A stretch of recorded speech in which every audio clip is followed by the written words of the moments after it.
Welcome to World History with Mr. Giese. In this episode, we will continue our discussion of major change in Europe and how people started to question their leadership in their life. In our last video, you heard why and how people started to challenge the church, as they were the traditional authority for knowledge and learning. The scientific revolution firmly established a new way of thinking about the physical world, and the advances during this time would be used time and again in the future.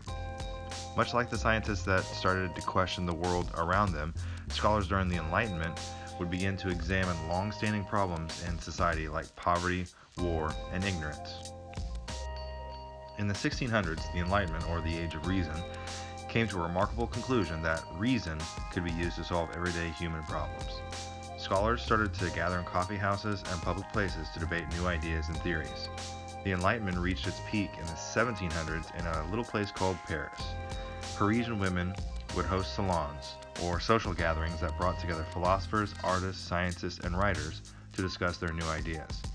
They mainly came in two areas: government and society.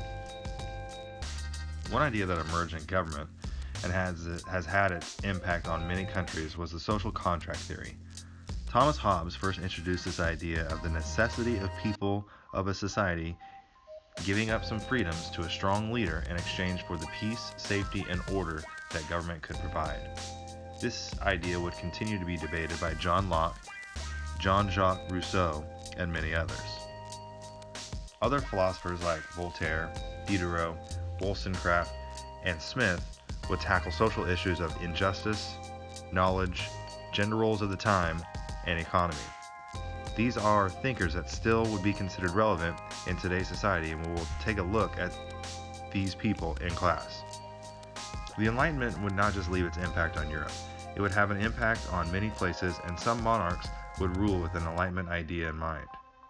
However, we will take a closer look in our next video on how these ideas led to a revolution in some colonies that you may have heard of and the nation of France.